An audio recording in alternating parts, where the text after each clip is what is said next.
Hormat bapak-bapak, ibu-ibu, salam Pancasila. Bapak-bapak, ibu-ibu yang melihat video saya ini, tolong jangan lupa subscribe, like, dan di-share. Sifatnya gratis.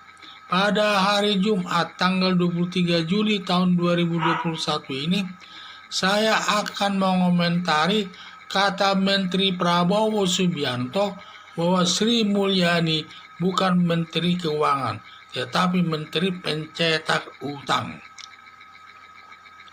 Menteri Sri Mulyani ini selaku Menteri Keuangan yang kinerjanya cukup baik di mata Presiden Joko Widodo, terbukti tidak pernah terkena resapel kabinet. Justru Prabowo Subianto menuding negatif Sri Mulyani, menyatakan bahwa Sri Mulyani bukan Menteri Keuangan, tetapi Menteri Pencetak Uang. Tudingan negatif Prabowo Subianto kepada Sri Mulyani sebenarnya baik saja, sebenarnya banyak baiknya atau positifnya ya. Satu, alasannya positif yaitu satu, membuat hutang ke luar negeri atas perintah Presiden Joko Widodo. Karena Sri Mulyani tidak mungkin bisa membuat hutang ke luar negeri kalau tidak seizin daripada Presiden Joko Widodo. Berarti Presiden Joko Widodo menyenangi kinerjanya daripada Sri Mulyani tersebut sampai dia tidak pernah terkena resapel kabinet atau diganti lah ya. Dua, mencetak utang itu sebagai pertanda adanya kepercayaan orang asing kepada Sri Mulyani atau kepada negara Indonesia. Semua hutang yang dibuat selama Presiden Joko Widodo dibayar, tidak ada yang tidak dibayar. Asal hutang yang dibuat membangun infrastruktur, pembangunan jalan tol yang nilainya meningkat sampai 5-10 kali lipat, yang menguntungkan negara atau negara Indonesia atau Menteri Keuangan. Karena dulunya proyek tersebut hanya dibangun satu umpamanya 1,5 triliun, tetapi sekarang harganya sudah sampai 10 triliun. Belum lagi nanti penghasilannya dari mobil masuk ke jalan tol tersebut harus bayar. Jadi berbeda presiden sebelumnya membuat hutang negara.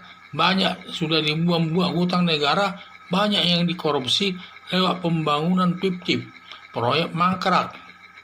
Terutama zaman Presiden Soeharto dan zaman Presiden Susilo Bambang Yudhoyono.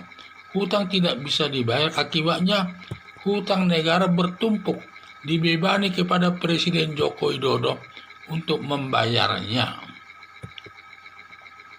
Seandainya setiap pemerintah bisa membayar hutangnya yang dibuatnya, negara tidak akan bertumpuk hutangnya. Seperti Presiden Joko Widodo, hutang yang dibuatnya dapat dicicilnya dari hasil pembangunan yang dilakukannya.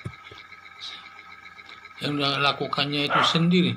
Dan tumpukan hutang sekarang dan semua tumpukan hutang sekarang dari hutang yang dibuat presiden sebelumnya, antara lain Presiden Soeharto, Presiden Habibie, Presiden Megawati, Gus Nur, dan juga Bung Karno juga mungkin ikut, dan Susilo Bambang Yudhoyono yang terakhir. Banyak jumlah hutang negara bertambah di mereka buat, bukannya berkurang, bertambah, karena banyak hutang negara tersebut digunakan untuk membangun, tetapi hasil pembangunannya itu dikorupsi lewat pembangunan tersebut.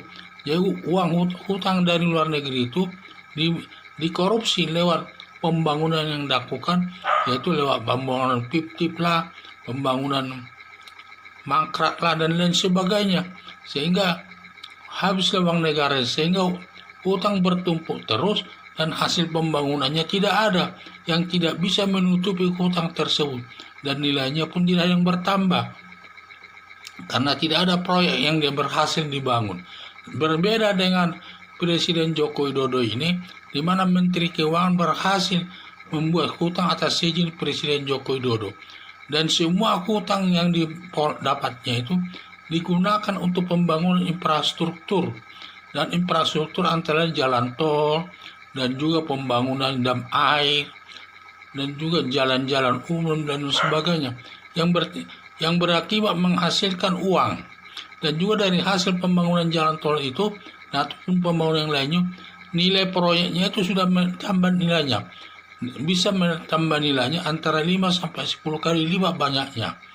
Tadinya jalan tol mungkin 1,5 triliun membangun jalan tol dalam sekian kilometer, sekarang sudah naik menjadi 15 triliun. Itu beginilah bentuk kenaikan harta kekayaan daripada negara tersebut. Sangat berbeda dengan presiden sebelumnya. Banyak melakukan pembangunan, tapi uang pembangunan itu dikorupsi lewat pembangunan secara fiktif dan juga pembangunan proyek-proyek mangkrak. Pembangunan seperti zaman Susilo Bambang Yudhoyono, dia membangun proyek yang dibangun hanya 25%, sedangkan 75% lagi dikorupsi, sehingga proyek tidak ada uang untuk menyelesaikan proyek tersebut. Akibatnya proyek tersebut adalah mangkrak. Demikian saya sampaikan. Jadi harapan saya, para menteri ini kan semua pembantu presiden, agar Presiden Joko Widodo itu menegur daripada Menteri Prabowo Subianto tersebut. Tidak baik saling menuding sesama menteri pembantunya. Dan belum tentu kinerja Prabowo Subianto ini lebih baik daripada kinerja Menteri Sri Mulyani tersebut. Sekian dan terima kasih.